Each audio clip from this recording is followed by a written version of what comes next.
प्यारे विद्यार्थियों, आज फिर हम इतिहास की ऑनलाइन कक्षा में शामिल हैं और आज का जो हमारा टॉपिक है वो हमारे पहले प्रश्न पत्र की दूसरी इकाई का पहला टॉपिक है वैदिक सभ्यता या आर्य सभ्यता या वैदिक संस्कृति। भारत की जो प्राचीनतम संस्कृति है उसको हम वैदिक संस्कृति या आर्य संस्कृति के नाम से जानते हैं। आज जो कुछ भी हमारी सामाजिक और सांस्कृतिक और धार्मिक जीवन व्यवस्था है वो बहुत हद तक वैदिक काल के द्वारा निर्धारित विभिन्न विशेषताओं से ही परिपूर्ण है। उन्हीं सभी विशेषताओं को आज भी भारतीय समाज मान रहा है, उसका पालन कर रहा है। उस सभ्यता का हम आज अध्ययन करने जा रहे हैं। इसको हम कालक्रम के हिसाब से दो भागों में बांट सकते हैं, ऋग्वेदिक काल और उत्तर वैदिक काल। ऋग्वेदिक काल जो 1500 ईसा पूर्व से 1000 ईसा पूर्व तक माना जाता है और उत्तर वैदिक काल 1000 ईसा पूर्व से लगभग 600 ईसा पूर्व तक उसको हम मान सकते हैं। वैदिक सभ्यता के निर्माता कौन थे, ये प्रश्न बहुत महत्वपूर्ण है और इसका उत्तर है कि वैदिक सभ्यता के संस्थापक आर्य थे, जिनका प्रारंभिक जीवन पशुचारण से संबंधित था और यह एक ग्रामीण सभ्यता में निवास करते थे। वैदिक सभ्यता की जानकारी हमें कहाँ से मिल रही है? इसके स्रोत समस्त वेद हैं और वैदिक साहित्य है। इसलिए इसे वैदिक सभ्यता कहा जाता है। आर्यों ने सबसे पहले ऋग्वेद की रचना की, जिसे मानव जाति का, संपूर्ण मानव जाति का, पूरे विश्व की मानव जाति का प्रथम ग्रंथ माना जाता है।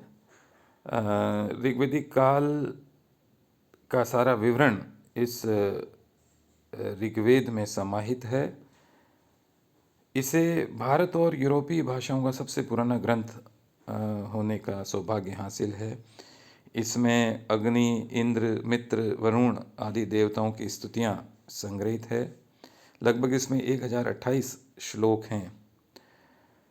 इसी के आधार पर हमें जानकारी मिलती है कि वैदिक सभ्यता के संस्थापक आर्यों का आगमन 1500 ईसा पूर्व के आसपास भारत में हुआ।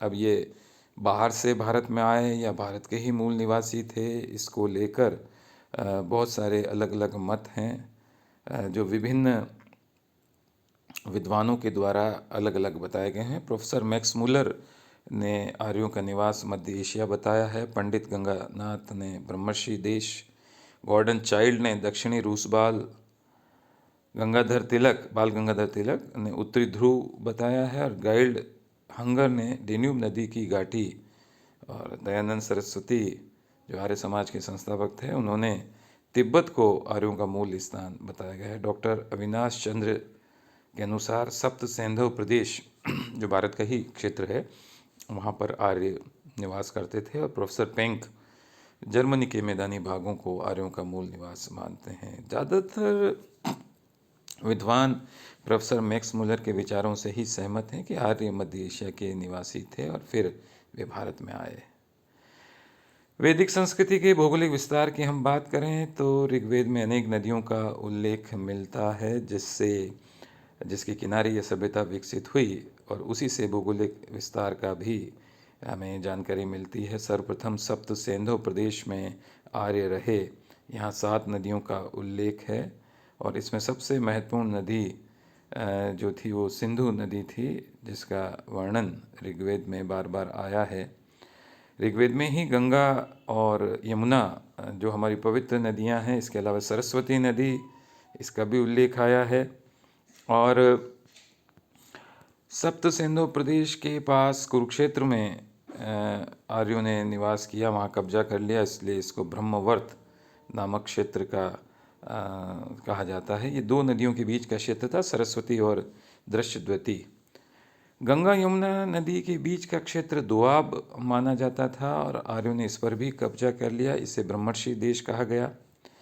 बाद में आर्यों ने हिमालय और विंध्याचल पर्वतों के बीच के पूरे भूभाग पर कब्जा कर लिया, इसलिए उसे मध्य देश का नाम कहा गया। और ये जो पूरा इलाका था आर्यों के पास, उत्तरी भारत जो विंध्याचल और हिमालय पर्वतमाला के बीच का है, इसे आर्यावर्त कहा जाता है। यानी वो प्रदेश जो आर्यों से आवृत हो गया, ढक गया, जहाँ आर्य रहने लग गए। अब वैदिक संस्कृति या आर्य संस्कृति में राजनीतिक व्यवस्था क्या थी, उसको भी देखने वाली बात है। ये वर्णन आता है कि आर्यों का अनार्यों से संघर्ष हुआ और उसी से ये सभ्यता और विकसित हुई। वैदिक साहित्य में दशराज युद्ध का वर्णन है, जिसका उल्लेख ऋग्वेद के 10वें मंडल में मिलता है। ये युद्ध रावी नदी के किनारे लड़ा गया और जो प्रमुख कबीला था राजा सुदास ने अपने प्रतिद्वंदियों को पराजित करके अपने कुल की श्रेष्ठता स्थापित की। ऋग्वेद में ही आर्यों के 5 कबीलों का वर्णन मिलता है: पुरु, युद्ध, तुर्वसु, अजु और प्रद्यु। इसे पंचजन कहा जाता था। ऋग्वैदिक कालीन राजनीतिक व्यवस्था कबीलाई प्रकार की थी। ऋग्वैदिक लोग जनों या कबीलों में विभाजित थे। प्रत्येक कबीले का एक राजा होता था, जिसे गोप कहा जाता था, और उसे ही संरक्षक माना जाता था। और नगरों पर विजय प्राप्त करने के कारण उसको पुरन भेत्ता भी कहा गया। इस राजा के कुछ सहयोगी उसकी सहायता करते थे। दैनिक प्रशासन में जो सेना को संभालता था वो सेनापति कहलाता था। धार्मिक क्रियाकलाप, यज्ञ, हवन, अनुष्ठान इत्यादि जो करता था वो पुरोहित कहलाता था। और प्रत्येक गांव का जो मुखिया होता था वो ग्रामिक या ग्रामणी कहलाता था। इसके अलावा पुरुष, स्पर्श दूत आदि शासकीय पदाधिकारियों का उल्लेख भी यहाँ पर मिलता है। ये सारे के सारे पदाधिकारी राजा के प्रति उत्तरदायी थे। इसके अलावा राजनीतिक व्यवस्था को संभालने के लिए ऋग्वेद में सभा और समिति जैसी परिषदों का उल्लेख भी मिलता है, जो कि महत्वपूर्ण निर्णय करके राजा को सहायता करते थे। ऋग्वैदिक काल में महिलाएं भी राजनीति में भाग लेती थी, इसका वर्णन मिलता है। सभा एवं विद्वत परिषदों में महिलाओं की सक्रिय भागीदारी थी। सभा जो थी वो राज्य के श्रेष्ठ अभिजात्य लोगों की संस्था थी। समिति एक केंद्रीय राजनीतिक संस्था थी, जो कि राजा की नियुक्ति भी करती थी, उसे पद से हटाने का काम भी करती थी और उस पर नियंत्रण भी रखती थी। लगता है यह पूरे प्रजा की एक संस्था थी।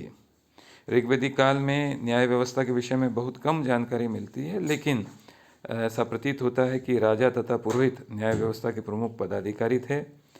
वैदिक कालीन न्यायाधीशों को प्रश्न विनाक कहा जाता था। न्याय व्यवस्था वर्ग पर आधारित थी। दंड विधान का भी उसमें उल्लेख मिलता है। यदि कोई किसी की हत्या कर देता था, उसको 100 ग्रंथों का दान करना होता था। राजा स्वयं भूमि का स्वामी नहीं होता था, भूमि का स्वामित्व जनता में निहित था। ग्राम, विश्व और जन शासन की इकाई थे। ग्राम संभवतः कई परिवारों का एक समूह था और कई गांवों का समूह विश्व कहलाता था और कई विश्वों का समूह जन होता था, यानी राज्य होता था, जिसका मुखिया राजा यानी गोप हुआ करता था।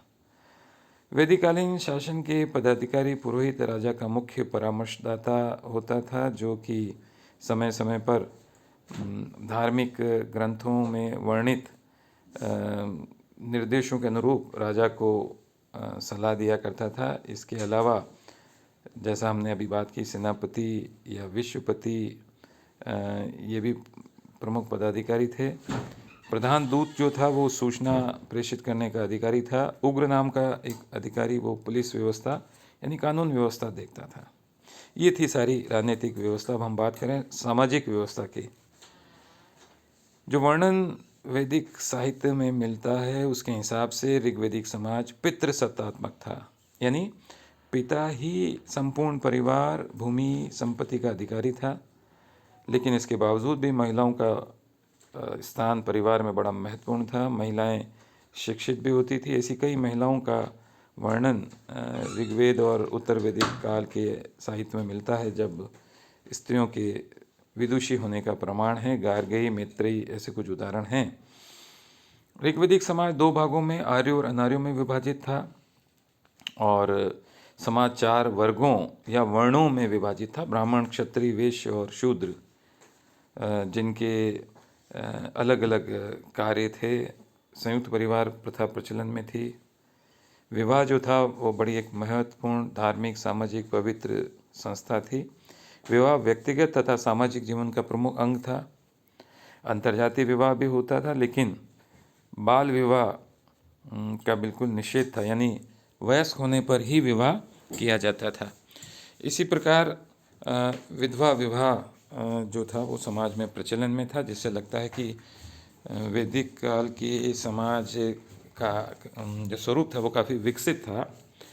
पुत्र प्राप्त होना विवाह का और समाज का एक बड़ा उद्देश्य था, और इसे बड़े उद्देश्य के रूप में माना जाता था। जीवन भर अविवाहित रहने वाली लड़कियों को अमाजू कहा जाता था। सती प्रथा और पर्दा प्रथा का प्रचलन सामाजिक जीवन व्यवस्था में नहीं था। पुत्र प्राप्ति के लिए नियोग प्रथा थी। पति के न होने पर स्त्रियां अपने देवर से संसर्ग करके पुत्र प्राप्त कर सकते थे। ऋग्वैदिक काल में दास प्रथा का प्रचलन था, लेकिन यह प्राचीन यूनान और रोम की भांति नहीं थी। आर्य मांसाहारी और शाकाहारी दोनों प्रकार का भोजन करते थे। आर्यों के वस्त्र सूत, ऊन और चमड़े के बने होते थे। ऋग्वैदिक काल के लोगों में नशीले पेय पदार्थों में सोम और सुरा का प्रचलन था।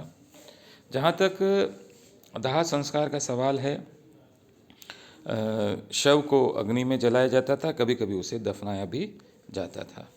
अगर हम धार्मिक जीवन की बात करें, आर्यों का जो जीवन था वो व्यावसायिक उपयोगितावादी तो था, लेकिन उसमें धर्म का बड़ा महत्व था। आर्य जो थे ऋग्वैदिक आर्य, वो एकेश्वरवाद में विश्वास करते थे। आर्यों का धर्म बहुदेववादी भी था। वे प्राकृतिक शक्तियों में वायु, जल, वर्षा, बादल, अग्नि और सूर्य की उपासना करते थे। भौतिक आकांक्षाओं की पूर्ति के लिए ऋग्वैदिक आर्य यज्ञ और अनुष्ठान करते थे, प्रकृति का आह्वान करते थे। ऋग्वेद में लगभग 33 करोड़ देवी देवताओं की बात कही गई है, जिसमें प्रमुख थे इंद्र, अग्नि, रुद्र, मरुत, सोम और सूर्य। सबसे महत्वपूर्ण देवता इंद्र था। इसे युद्ध और वर्षा दोनों का देवता माना गया। ऋग्वेद में इंद्र के 250 सूक्तों का वर्णन मिलता है। उसके बाद अग्नि का महत्व था, 200 सूक्तों में इसका वर्णन मिलता है। ऋग्वैदिक काल में मूर्ति पूजा का कोई उल्लेख नहीं था। देवताओं में तीसरा स्थान वरुण का था, जो जल का देवता माना गया। शिव को त्र्यंबक कहा गया। ऋग्वैदिक देवताओं में अगर हम 33 प्रकार के या 33 करोड़ देवताओं की बात करें, तो आकाश के देवताओं में सूर्य, घोष, मिश्र, पूषण, विष्णु, उषा, सहविश्व। अंतरिक्ष के देवताओं में इंद्र, मरुत, रुद्र और वायु। पृथ्वी के देवताओं में अग्नि, सोम, पृथ्वी, बृहस्पति और सरस्वती। पूषण ऋग्वैदिक काल में पशुओं के देवता थे, जो उत्तर वैदिक काल में शूद्रों के देवता बन गए। ऋग्वेद में देवियों का उल्लेख है, जिसमें उषा, अदिति, सूर्या आदि थी। और प्रसिद्ध गायत्री मंत्र जो सूर्य से संबंधित देवी सावित्री से संबंधित है, वो ऋग्वेद में ही मिलता है। अर्थव्यवस्था की हम बात करें तो ऋग्वैदिक आर्य कृषि और पशुपालन करते थे। गेहूं की खेती थी। मुख्य तौर पर गाय या गोधन का बड़ा महत्व था। हल का उल्लेख मिलता है, जिससे खेती होती थी। नहरों से सिंचाई होती थी, जिसे कुलिया कहा जाता था। और उर्वरक भूमि को, उपजाऊ भूमि को उर्वरा कहा जाता था। ऋग्वेदिक के चौथे मंडल में कृषि कार्यों का उल्लेख है।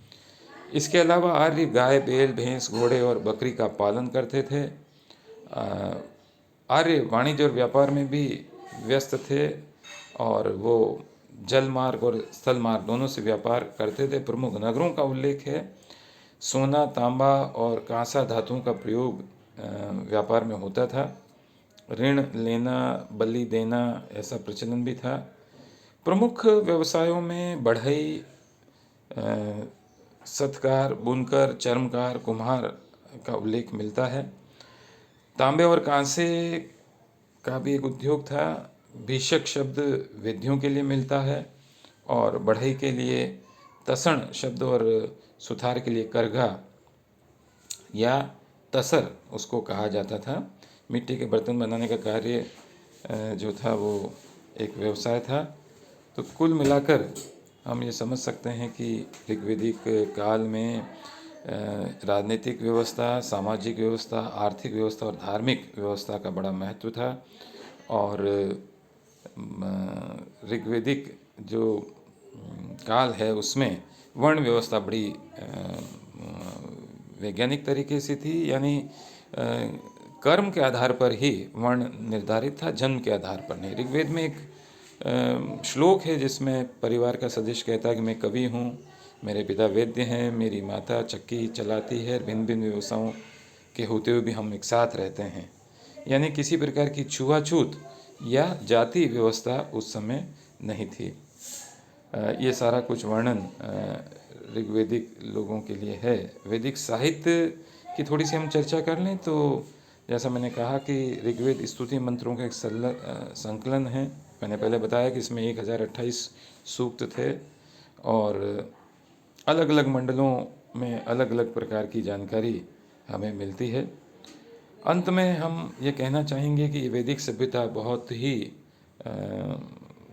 विकसित सभ्यता थी। यद्यपि गांव में आर्य रहते थे और मुख्यतया खेती और पशुपालन करते थे, लेकिन उनके भौतिकवादी जीवन के साथ साथ उनमें धार्मिक और आध्यात्मिक जीवन का बड़ा महत्व था और यह भारतीय संस्कृति की शुरुआती सभ्यता मानी जा सकती है।